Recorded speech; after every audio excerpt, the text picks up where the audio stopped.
পাটিসাপটা পিঠা তো সবাই খেয়েছেন, কিন্তু কলা দিয়ে কখনো কি পাটিসাপটা খেয়েছেন?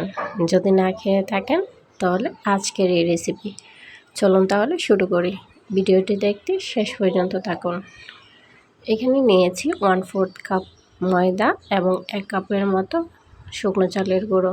তাতে দিয়ে দিব সামান্য পরিমাণ লবণ এবং 1/4 কাপ চিনি। এখন ভালো করে মিশিয়ে নিব। তারপর অল্প অল্প করে পানি দিয়ে একটি ব্যাটার করে নেব। এখনও যারা আমার চ্যানেলটি সাবস্ক্রাইব করেনি প্লিজ সাবস্ক্রাইব করে নিন। আমি এখানে অল্প অল্প করে পানি দিয়ে চিতই পিঠার ব্যাটার যতটুকু পাতলা হয় ঠিক তেমনটি করে নেব। অনবরত নাড়তে থাকবো।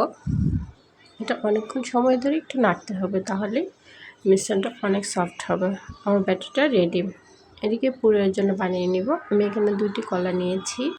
কলাগুলো একটি কাঁটা চামচ দিয়ে ভালো করে ম্যাশ করে নেব। ম্যাশ করা হয়ে গেলে আমি একটি চুলায় পাতিল বসিয়ে নিলাম। তাতে দিয়ে দিব সামান্য পরিমাণ চালের গুঁড়ো। চালের গুঁড়োটা হালকা ভাজা হয়ে গেলে তাতে দিয়ে দিব কলার মিশ্রণটা। সাথে দিয়ে দিব খেজুরের গুড়।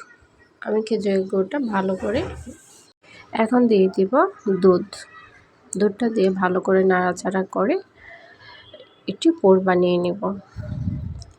অনবরত নাড়তে হবে, নয়তো নিচে লেগে যেতে পারে। তো আমার পুরটা রেডি। এখন একটি প্যান নিয়ে নিলাম, তাতে দিয়ে দিব আগে থেকে করে রাখা ব্যাটারটা। একদম ঘুরিয়ে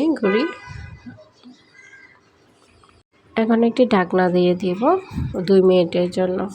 একদম চুলা কম আছে রান্না করতে হবে। 2 মিনিট পর এখন দিয়ে দিব আগে থেকে করে রাখা পিঠার পুর। এখন দিয়ে নিচ থেকে পাটিসাপটার মতো করে বানিয়ে নিতে হবে। এটা দেখানোর কিছু নেই, আপনারা জানি সবাই পারবেন। এই পিঠাটা খেতে এতটুকু মজা কি বলবো। আপনারা যদি একবার বানান তাহলে বারবার বানাতে ইচ্ছা করবে। তো আমার সবগুলো পিঠা এভাবে বানিয়ে নিব।